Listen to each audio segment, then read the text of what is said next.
to Vietnam Military Channel. In today's program, we would like to send you the article Part 2. Flexible Battle Transformation. One of the unique features of the military strategy in the Hanoi, Haiphong air defense campaign at the end of 1972 was that Vietnamese troops actively and flexibly transformed the battle dispositions according to each stage and combat situation in order to promptly and effectively respond to new methods and tactics of the enemy. Beginning with the thought of a walk in the Hanoi sky, in fact, after the first 3 days and nights of massively attacking the city, the U.S. Air Force suffered heavy losses. 11 B-52s, together with dozens of aircraft of all kinds, were shot down in the sky of Hanoi. Due to this defeat, the Vietnamese troops assumed that the enemy would adjust their forces and have a plan to fight back. According to Senior Lieutenant General Tran Viet Coa, director of the National Defense Academy, after suffering a heavy defeat in Hanoi on the night of December 20, 1972, the enemy turned to attack Haiphong City in Dien Bien Province. It was considered as an act of diversion of the enemy to pull our missiles out of Hanoi, and at the same time confirmed that B-52s would change the direction when attacking Hanoi again. On that basis, the Vietnamese troops still resolutely kept the missile force in Hanoi and at the same time added some units to protect the capital. To deal with the new tricks of the enemy, on the morning of December 21st, Chief of the General Staff of the Vietnam People's Army Van Thien Dun had a working session with the Command of the Air Defense, Air Force Service to direct all aspects of combat assurance, especially the preparation for the continuous and long-lasting fight against the enemy, and strengthen the anti-aircraft artillery force to protect missiles and fight B-52s. Following the instruction of the Chief of the General Staff, the Air Defense, Air Force Service mobilized 2 missile battalions 71 and 72 of Regiment 285 from Haiphong to the north of Road No. 1 to fight the enemy in the northeast of Hanoi.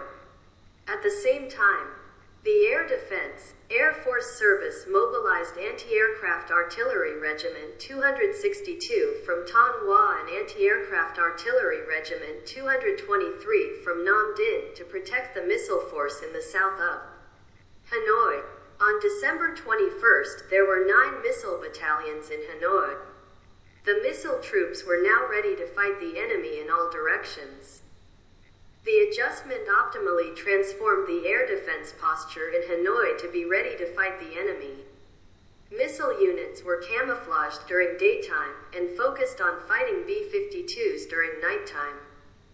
After the Christmas break, from the night of December 26th, the enemy changed tactics and the direction of attacks, focusing on numerous targets at the same time in a short time, while increasing jamming, sending more F-111 aircraft to attack airports and missile battlefields before B-52s came in to drop bombs.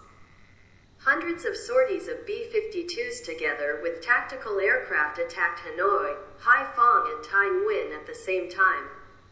Thanks to good preparation in all aspects and reasonable use of air defense forces, missile troops accurately discovered B-52s and tactical aircraft and mobilized 4 battalions to fight B-52s along their flight routes. Using this approach, on December 26th, the Vietnamese Air Defense Force shot down 18 planes of the enemy, including 8 B-52s, 4 downed on the spot, and captured a pilot alive. On the following nights, the enemy had to gradually reduce the number of B-52 sorties. In addition, after the first phase of the campaign, the missile force defending Hanoi, thanks to other units' experience in fighting B-52s, quickly learned from previous battles to down more B-52s. The missile force in Haiphong, although directly engaging in combat against B-52s in the battlefield, it was hard for it to shoot down B-52s as the terrains were treacherous. Two missile battalions 71 and 72 of Regiment 285 were mobilized from Haiphong to operate outside Hanoi and then shot down B-52s in the inner city of Hanoi. That fact showed that the more flexible transformation of the battle position was, the more contribution it made to the victory. Adjustment of the Air Force. The Pentagon held that the Vietnamese Air Force was the threat to the U.S. Air Force, so in the early days of the campaign, they intensified their raids at airports such as Da Phuc, now Noi Bai Airport, Kep and Hoa Lac. Our Air Force was tasked with fighting the enemy in the outer area, but the taking off area was inside the firepower area of our air defense forces. Therefore, when B-52s attacked, the missile force focused their fire on the enemy. But sometimes they had to stop to ensure safety for our aircraft. This limited the missile force's capability.